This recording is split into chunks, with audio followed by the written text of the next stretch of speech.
قرآن کریم پرانے بوسیدہ ہو جاتے ہیں اور آگ پھٹ جاتے ہیں. اب قبرستان میں دفنانے پر بھی پابندی ہے تو کیا کرنا چاہیے؟ کیا اسے جلا سکتے ہیں؟ پہلے تو دفن کرنے کی جگہ تلاش کرنا چاہیے. ضروری نہیں ہے کہ قبرستان میں دفن ہو. آپ کہیں بھی ایسی جگہ جہاں جلدی اس کے کھودے جانے کا اندیشہ نہ ہو وہاں گہرا کھود کر کے اس کو دفن کر دینا چاہیے.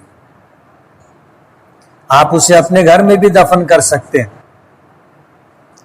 اپنے کھیت میں بھی دفن کر سکتے ہیں، جنگل میں بھی دفن کر سکتے ہیں. اور اگر یہ ممکن نہ ہو تو پھر اسے جلانے کی بھی گنجائش ہے. علماء نے ایسے حالات میں کہ اسے جلا کر کے اس کی راکھ کسی پاک جگہ پانی میں ڈال دیا جائے، ندی وغیرہ میں، یا راکھ کہیں جنگل وغیرہ میں ڈال دی جائے. عید غدیر کے موقع پر آپ نے حضرت علی کے کون سے فضائل بیان کیے تھے؟ یاد نہیں ہے. نیند آ رہی ہے کیا؟ اکثر سوتے رہتے ہو آپ. کیا آپ ان سال حج پر نہیں جا رہے ہیں؟ ویزا نہیں ملا. میں حفظ کر رہا ہوں الحمدللہ 16 پارے ہو گئے ہیں. مجھے ایک صفحے سے زیادہ سبق یاد نہیں ہوتا. جتنا یاد ہوتا ہے محنت کر کے یاد کر لو. ہم لوگ اس سے زیادہ کے مکلف نہیں ہیں. میرے استاذ مجھ سے ناراض تھے، میں ان سے معافی بھی مانگ چکا، لیکن میرا دل مطمئن نہیں ہے کہ انہوں نے معاف کیا یا نہیں. میں کیا کروں؟ کچھ ہدیہ تحفہ لے کر کے جاؤ. صحابہ کرام حضور پاک صلی اللہ علیہ وسلم کے ساتھ یہی کیا کرتے تھے. حالانکہ حضور کو اللہ نے سب کچھ دیا تھا، لیکن اپنے بڑوں کے پاس جب آدمی جائے تو کچھ لے کے جانا چاہیے. آج یہ چیز ہم لوگ بھول گئے. میرے ساتھیوں میں سے ایک ساتھی مجھ سے کہنے لگے کہ مفتی صاحب تم کو تو بہت ہدیہ اور نذرانہ ملتا ہوگا. میں نے کہا تو کتنے دن سے میرے ساتھ رہتا؟ بولے 30-40 سال ہو گئے. میں نے آج تک کچھ دیا؟ پانی پڑ گیا نا اس کے اوپر. یعنی خود کبھی دیا نہیں اور گمان یہ کر رہا ہے کہ بہت ملتا ہوگا. تو ہم لوگوں نے اپنے بڑوں کے ساتھ اپنا سلوک بدل لیا ہے. ہمیں اس کو بدلنے کی ضرورت ہے. ائمہ کرام کو، علماء کرام کو، بزرگان دین کو، اولیاء کرام کو جو اپنی حیثیت ہو ہدیہ اور نذرانہ دینا چاہیے. ایک ہوتا ہے ہدیہ، ایک ہوتا ہے صدقہ، ایک ہوتا ہے فدیہ. ہدیہ ان کو دیتے ہیں جن کو خوش کرنا مقصود ہوتا ہے. یعنی کسی کو خوش کرنے کے لیے ہم جو دیتے ہیں اس کو ہدیہ کہا جاتا ہے. حضور نے فرمایا تہادو تحابو، ہدیہ لیتے دیتے رہا کرو، آپس میں محبت پیدا ہوگی.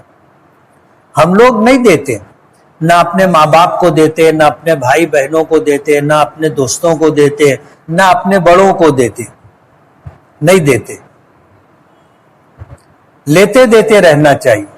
یعنی بڑوں کو بھی چاہیے کہ وہ چھوٹوں کو کچھ نہ کچھ دیتے رہے، اور چھوٹوں کو بھی چاہیے کہ اپنے بڑوں کو کچھ لیتے دیتے رہے. ضروری نہیں ہے کہ آپ سونے کا سٹ لا کر کے دیں بیوی کو، لیکن وقتاً فوقتاً کچھ نہ کچھ دینا چاہیے. ہم میں تو کتنے ایسے ہوتے ہیں کہ بیوی کو کبھی خرچہ بھی نہیں دیتے نا.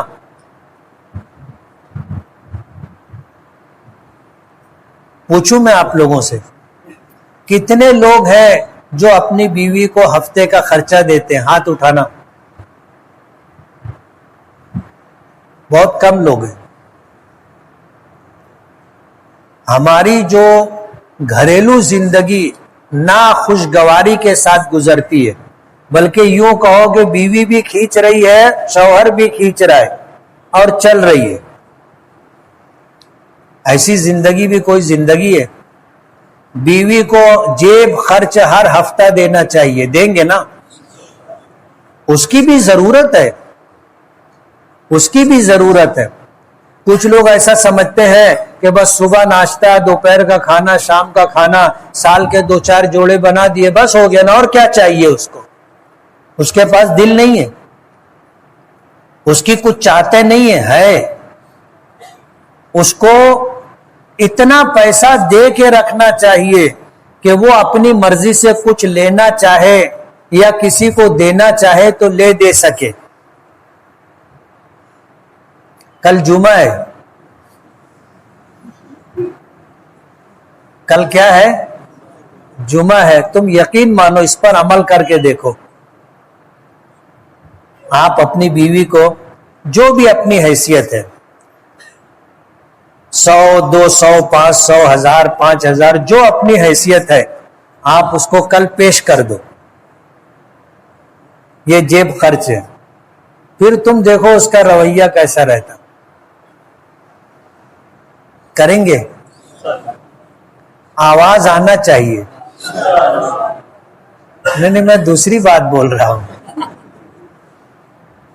میں نے جامع مسجد سے بیان کیا تھا کہ مہر فاطمی دینا چاہیے۔ کچھ لوگ پوچھنے لگے کہ اب تو دوسرا نکاح نہیں کریں گے، جو کر چکے، میں نے کہا اس کو ہی مہر فاطمی دے دو۔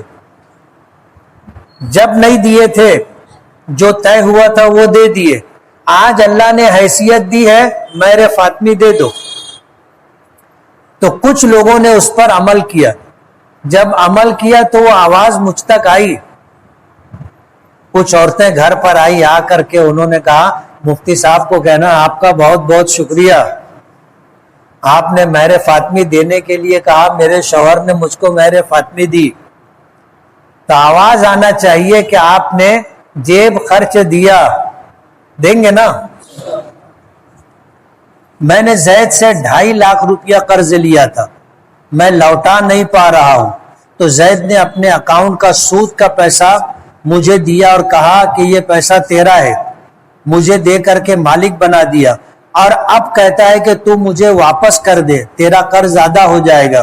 تو کیا زید اور میرے لیے یہ جائز ہے؟ جائز ہے۔ سود کے پیسے کے علاوہ اس طرح زکوٰۃ کی رقم بھی دی جا سکتی ہے۔ کیا مسجد میں ذمہ داران کسی شخص کو نماز پڑھنے سے منع کر سکتے ہیں؟ نہیں کر سکتے۔ مسجد بنائی گئی ہے نماز پڑھنے کے لیے، کیسے منع کریں گے؟ قربانی کا نصاب کیا ہے؟ جو زکوٰۃ کا نصاب ہے، جس پر زکوٰۃ فرض ہے اس پر قربانی واجب ہے۔ مکروہ تحریمی اور تنزیہی میں کیا فرق ہے؟ مکروہ تحریمی حرام کو کہتے ہیں۔ کس کو کہتے ہیں؟ حرام کو، جس کا کرنا جائز نہیں ہے۔ اور مکروہ تنزیہی کا مطلب یہ ہے کہ یہ ناپسندیدہ عمل ہے، یعنی تم نے کیا لیکن اللہ کے نزدیک ناپسندیدہ ہے، قبول نہیں ہوگا۔ گٹکا اور تمباکو کھانے کا حکم کیا ہے؟ حضور نے فرمایا کل مسکرن حرام، ہر وہ چیز جو نشہ لائے وہ حرام ہے۔ اب ظاہر بات ہے تمباکو نشہ آور چیز ہے کہ نہیں ہے؟ ڈر کیوں رہے؟ بولو نا۔ جو آدمی تمباکو نہیں کھایا اس کو کھلا کے دیکھ لو،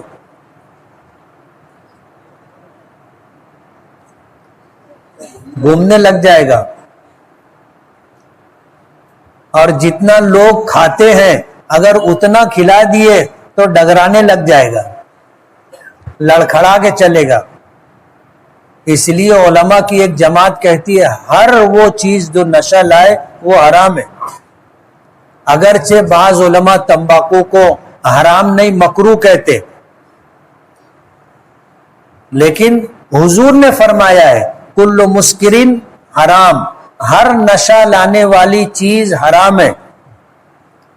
اس لیے اب آپ کو فیصلہ کرنا ہے کہ ایک طرف حضور کا فرمان ہے کہ ہر نشہ لانے والی چیز حرام ہے، اور ایک طرف کچھ علماء ہے جو کہتے ہیں کہ تمباکو کھا سکتے ہیں۔ بات کس کی مانی جائے گی؟ کیا صرف 9 ذی الحجہ کا روزہ رکھ سکتے ہیں؟ رکھ سکتے۔ 1 ذی الحجہ سے 9 ذی الحجہ تک روزہ رکھنا بہت پسندیدہ عمل ہے، لیکن اگر کوئی صرف 9 ذی الحجہ کا روزہ رکھنا چاہے تو رکھ سکتا ہے۔ اس روزے کی بڑی فضیلت ہے۔ فضیلت یہ ہے کہ اس نفل روزے سے رکھنے سے اللہ تعالیٰ پچھلے 1 سال کے صغیرہ گناہ اور آئندہ اگلے سال کے 1 سال کے صغیرہ گناہ معاف ہوتے ہیں۔ اگر امام کے ساتھ دوسری رکعت کے قاعدے میں التحیات کے بعد غلطی سے درود شریف پڑھ لیا تو کیا سجدہ سہو کرنا ہوگا؟ نہیں کرنا ہوگا۔ امام کے پیچھے رہتے ہوئے اگر ہم سے کوئی غلطی ہو گئی تو اس پہ سجدہ سہو نہیں۔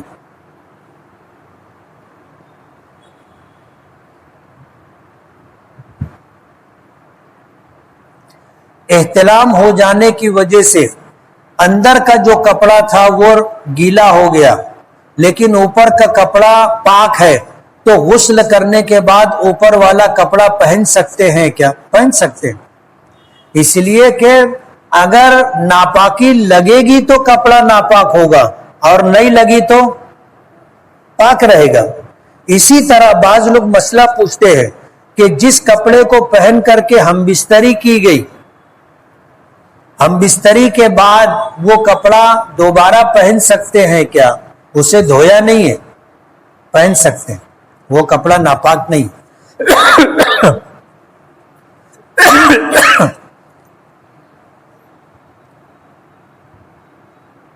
ناپاک کپڑے کو پاک کرتے وقت کوئی دعا پڑھنا ہے؟ نہیں، کوئی دعا نہیں پڑھنی۔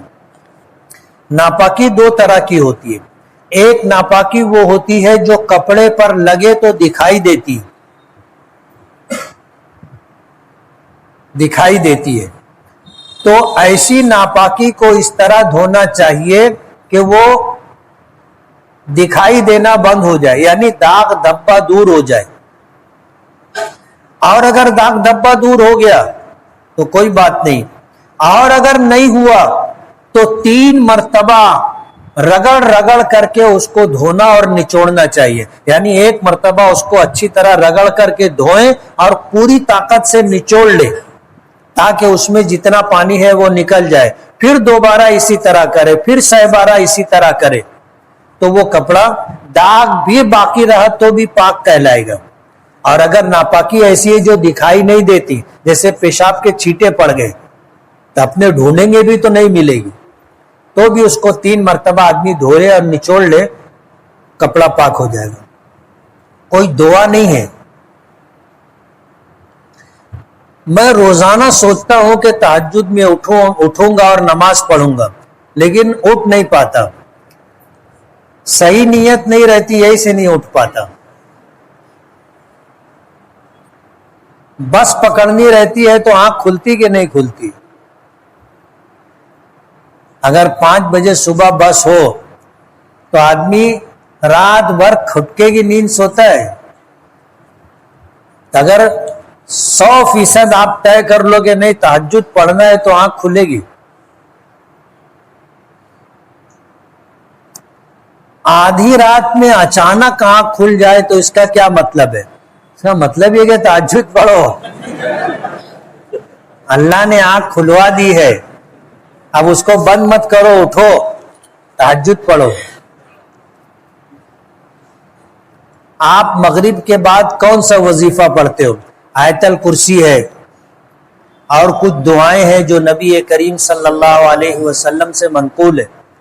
آیت الکرسی 3 صبح کی نماز کے بعد پڑھنا چاہیے، مغرب کی نماز کے بعد پڑھنا چاہیے، اور 3 مرتبہ بسم اللہ الذی لا یضر مع اسمہ شیء فی الارض ولا فی السماء 3 مرتبہ صبح 3 مرتبہ شام پڑھنا چاہیے۔ حسبی اللہ لا الہ الا ہو علیہ توکلت وہو رب العرش العظیم 7 مرتبہ صبح پڑھنا چاہیے، 7 مرتبہ شام پڑھنا چاہیے۔ 3 مرتبہ قل هو اللہ، قل اعوذ برب الفلق، قل اعوذ برب الناس صبح بھی پڑھنا چاہیے، شام بھی پڑھنا چاہیے۔ یہ معمولات آدمی بنا لے تو اللہ حادثات سے محفوظ رکھتا ہے۔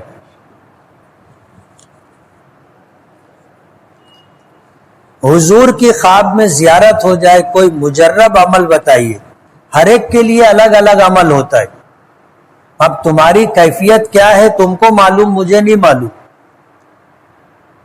آدمی نیکی کا اہتمام کرے، فرض نمازوں کا اہتمام کرے اور سنتوں کا اہتمام کرے، اور حضور پر روزانہ ایک مقدار اپنے سہولت کے اعتبار سے درود پاک کی طے کر لے تو انشاءاللہ زیارت ہوگی۔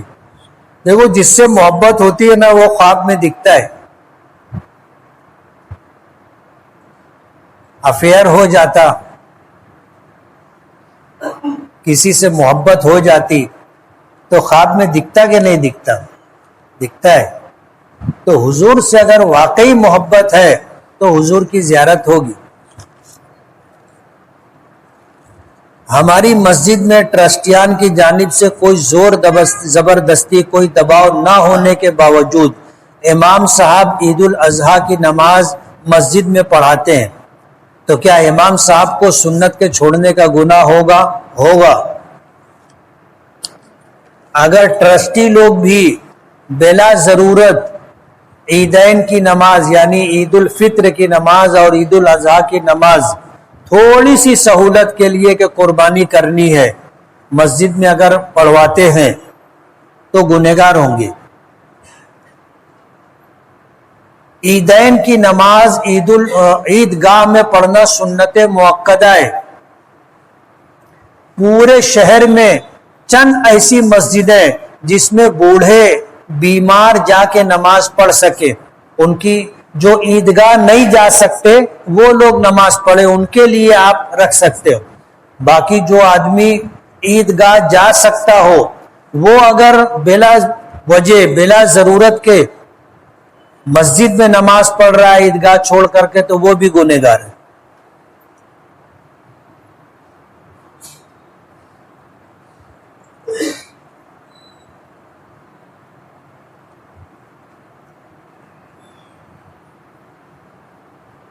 کسی نے خواب دیکھا ہے، اس خواب کی کوئی تعبیر نہیں،